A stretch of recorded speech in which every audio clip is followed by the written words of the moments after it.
Let me ask you a simple question. Do you think you're a good person? Most people do, and I wouldn't call that a lie. But maybe you haven't thought about what the question really means. Evil isn't something that exists in a separate realm. It doesn't hide inside monsters, waiting for the right moment to emerge, as stories often suggest. History tells a different story. The most terrifying creature has never been a monster. It's been a human being, an ordinary human being, someone very much like you, someone very much like me. So where does evil come from? And perhaps more importantly, are we capable of it ourselves?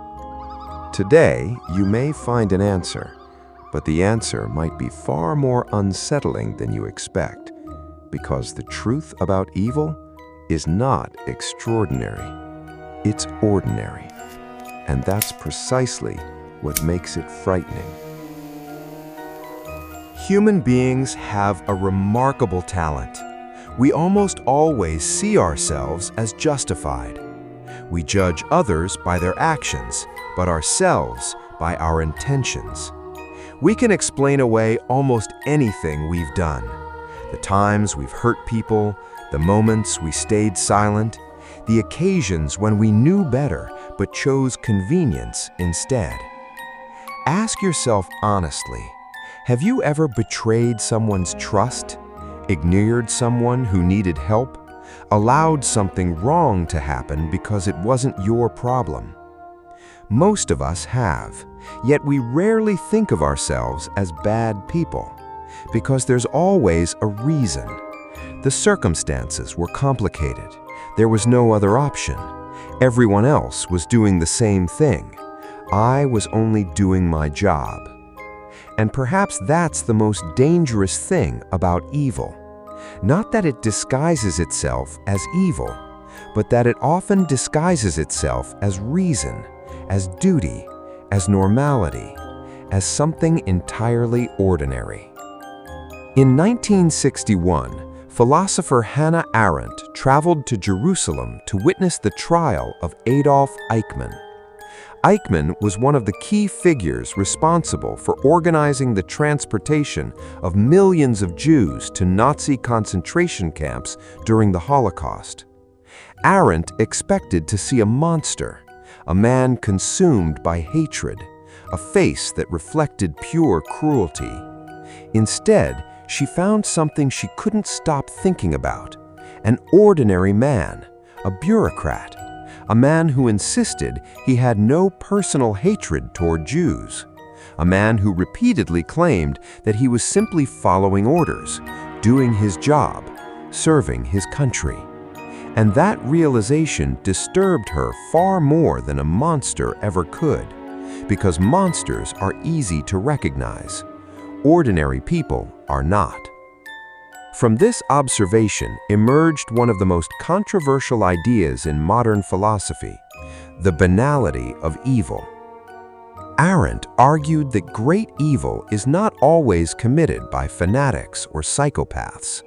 Sometimes it is carried out by perfectly ordinary people who stop questioning what they're doing. People who surrender their ability to think for themselves. People who exchange conscience for obedience. Many criticized her conclusion. Some argued that Eichmann was pretending. Others believed he was simply hiding his true nature. And perhaps they were right. But regardless of Eichmann himself, the question Arendt raised remains deeply relevant. Can ordinary people commit extraordinary evil? Psychologist Stanley Milgram attempted to answer that question. His experiment became one of the most famous in history. Volunteers were instructed to administer electric shocks to another participant whenever they answered a question incorrectly. With every mistake, the voltage increased. The participants believed the shocks were real. They heard screams. They heard pleas to stop. Some heard what sounded like unbearable agony.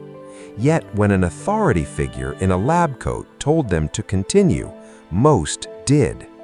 not because they enjoyed suffering, not because they were cruel, not because they were mentally unstable. They continued because someone in authority told them it was necessary. That is what makes the experiment so disturbing. The participants were ordinary people, just like us. And yet many were willing to inflict what they believed could be lethal pain, not out of hatred, out of obedience. The lesson is uncomfortable. Evil does not always arrive wearing the face of a villain. Sometimes it arrives wearing the face of a decent person who has stopped thinking, a person who has stopped questioning, a person who has convinced themselves that responsibility belongs to someone else. And that is why self-awareness matters.